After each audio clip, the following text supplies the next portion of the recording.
नमस्कार।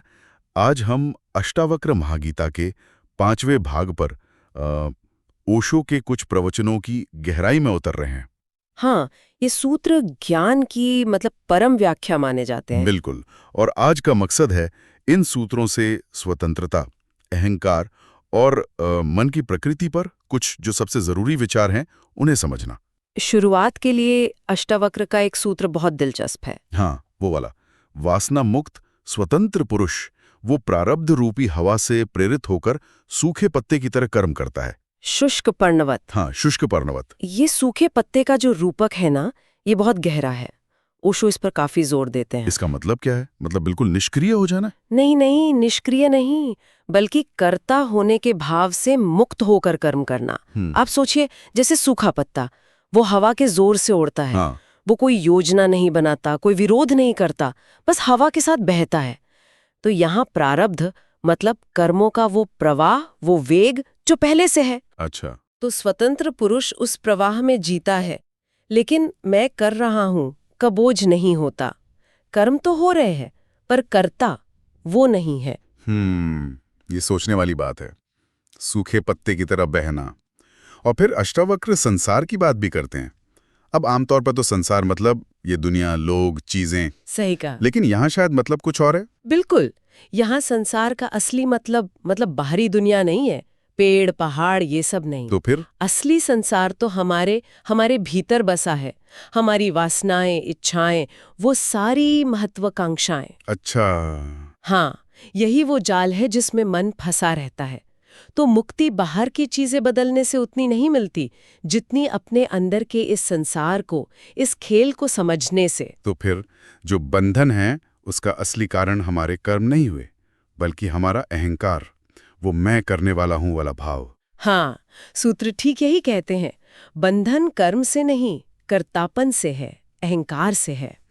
अक्सर लोग दुनिया छोड़ने के चक्कर में वो कर्म कांड या बाहरी चीजें तो छोड़ देते हैं, पर अंदर का जो कर्ता है, वो मैं वो और मजबूत हो जाता है। सही बात है। और सबसे मजेदार बात यह है, जैसा ओशो समझाते हैं, कि अहंकार से लड़ने की कोशिश करना वो भी अहंकार ही है। अच्छा, ये तो बड़ी उलझन वाली बात हो गई। अगर लड़ना भी अहंकार है तो फिर इससे बाहर कैसे निकलें? करें क्या? हाँ, ये लगता है, पर देखिए, लड़कर नहीं, समझकर। हाँ, अहंकार को जानना, उसकी प्रकृति को देखना, उसके खेल को बस पहचानना, यही रास्ता है। जैसे आप साक्षी भाव से उसे देखना शुरू करते हैं ना, हाँ। उसकी पकड़ अपने आप ढीली पड़ने लगती है। वो समझ की रोशनी में टिक नहीं पाता। समझ गया। तो ये लड़ाई नहीं, ये होश का, जागरूकता का मामला। अच्छा, इसी से जुड़ा एक और विचार आता है समर्पण का। समर्पण। कई आध्यात्मिक रास्तों में इस पे बहुत जोर है, पर यहाँ एक सवाल उठता है, क्या समर्पण करने से स्वतंत्रता चली नहीं जाती? ये थोड़ा विरोधाभासी सा नहीं लगता? ये बहुत बहुत जरूरी सवाल है, और सूत्र इस पर कहते हैं कि जो स्वतंत्रता किसी के सामने झुकने से या समर्पण करने से चली जाए, हाँ। वो सच्ची स्वतंत्रता थी ही नहीं, वो बचाने लायक भी नहीं थी। अच्छा। हाँ, सच्ची स्वतंत्रता तो हमारा स्वभाव है, हमारी अपनी सत्ता। वो बाहरी क्रियाओं से, किसी के पैर छूने से या विनम्र होने से जाती नहीं, बल्कि वो और गहरी होती है और पक्की होती है। तो समर्पण फिर किसका होता है? समर्पण असल में अहंकार का होता है, स्वयं का नहीं। जब वो मैं गिरता है, तभी तो असली आजादी महसूस होती है। वाह, मतलब समर्पण आजादी का दुश्मन नहीं, बल्कि अहंकार का विसर्जन है। बिल्कुल। तो फिर अगर समझ और साक्षी भावी चाबी है, तो फिर ये जो अभ्यास होते हैं, साधना या किसी भी तरह का प्रयास, इनकी क्या जगह है? क्या अष्टावक्र के हिसाब से ये सब बेकार है? देखिए, अष्टावक्र का नजरिया इस मामले में काफी क्रांतिकारी है। वो कहते हैं कि अभ्यास से हम अपने सहज स्वभाव पर कुछ थोपते हैं। हाँ, एक तरह का आरोपण करते हैं। अभ्यास को, मन को टिकने के लिए किसी सहारे की जरूरत होती है, किसी आलंबन की। जबकि जो मुक्त पुरुष है, उसकी प्रज्ञा, उसकी बुद्धि, वो निष्काम और निरालंब होती है।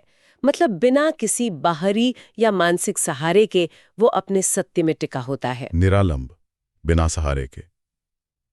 तो फिर मुक्ति मिलती कैसे? अगर अभ्यास से नहीं तो? तत्व निश्चय मात्रेण, सूत्र कहता है। इसका मतलब केवल तत्व को, उस परम सत्य को निश्चयपूर्वक जान लेने भर से। बस ये कोई धीरे धीरे होने वाली प्रक्रिया नहीं है। अच्छा। नहीं, ये बोध की समझ की एक छलांग है। जैसे अचानक अंधेरे कमरे में कोई दिया जला दे। ये किसी क्रिया या अभ्यास का फल नहीं है, ये यथार्थ का सीधा अनुभव है, सीधा बोध।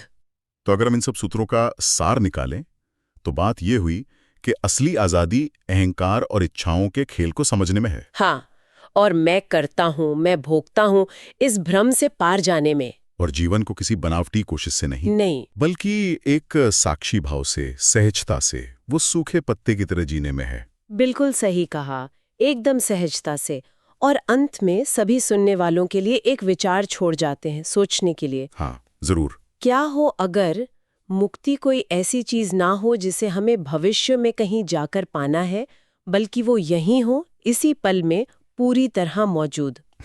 यहीं, अभी। हाँ, सूत्र कहते हैं ना, अहो निरंजनः शान्तः बोधोहम प्रकृतिः परः। अरे, मैं तो निरंजन, शांत, ज्ञान स्वरूप और प्रकृति से परे हूँ। एतावन्तमहं कालम मोहेनेव विडम्बितः। इतने समय तक मैं मोह से ही ठगा गया था। हाँ। या जैसा ओशो कहते हैं, ये खजाना मेरा ही है, ये सितार तुम्हारे भीतर ही पड़ा था, तुमने इसके तार न छेड़े थे। वाह। तो क्या ऐसा हो सकता है कि जिसे हम इतनी शिद्दत से बाहर खोज रहे हैं, वो हमेशा से हमारे अंदर ही था, बस हमने उसे पहचाना नहीं?